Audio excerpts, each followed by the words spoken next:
गांव में गई, उनकी माताओं से मिली, माता लोग से मिली, उनसे पूछी कि आपकी बच्ची स्कूल क्यों नहीं गई। उनका कहना था उनका मासिक धर्म चल रहा है इसलिए स्कूल नहीं गई। लेकिन लकड़ी चुनने जंगल में भेज दिया गया है। और मैं आपको एकदम जमीनी स्तर की जो सच्चाई है वो बता रही हूँ।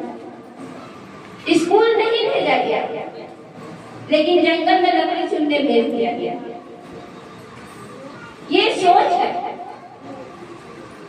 धर्म के नाम पर मैं किसी भी धर्म का सम्मान करती हूँ और मैं भी बहुत धार्मिक हूँ, लेकिन धर्म के नाम पर किसी महिला को प्रताड़ित करने वाले को मैं पापी मानती हूँ।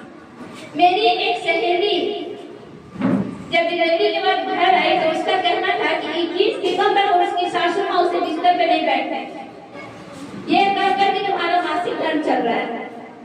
जिस रंग से एक जीवन का संचार होने वाला है, हमारी सृष्टि का संचार होता है, वो रक्त क्या अपवित्र हो सकता है? जो आपका वंश चलाने वाली है, जिससे आपका नाम चलने वाला है, वो स्त्री अपवित्र हो सकती है?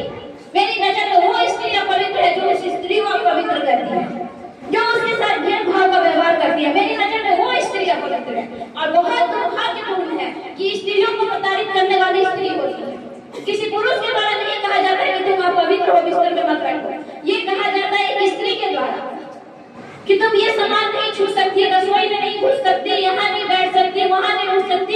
ये सब हम स्त्रियों के द्वारा किया जाता है और मैं इसका पुरजोर विरोध करती हूँ। हम स्त्री हैं और मुझे लगता है कि एक स्त्री का दायित्व पुरुष से ज्यादा होता है। क्यों होता है? जब एक स्त्री, मैं देखी हूँ, जब एक बच्ची किसी घर का अच्छा करती है तो अपने घर के बच्चियों को लोग बाहर भेजते हैं कि तुम भी ये करो। और जब एक मोहल्ला की बच्ची कुछ गलत कदम उठाती है तो उसका सजा मोहल्ला की सभी बच्चियों को मिलता है, उसे भी रोक दिया जाता है।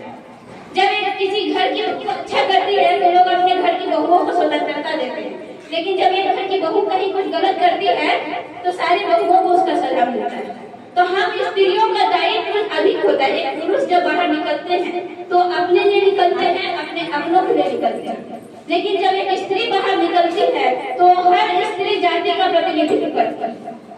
उसके ऊपर हर स्त्री का दायित्व होता है, हर नारी का दायित्व होता है, उन नारियों का दायित्व होता है जो घर में दबी कुछ नहीं है, जिन्हें प्रताड़ित किया। जब आप यहाँ आए हैं, आप मेरी बहुत सम्मानित महिलाएं हैं, आप यहाँ आए हैं तो आप सभी का, मेरा सभी का यह दायित्व है कि जो महिला यहाँ नहीं आई है उन्हें हम सभी जानकारी दें। धार्मिक मान्यता के नाम पर स्त्रियों को प्रताड़ित करना बंद करें।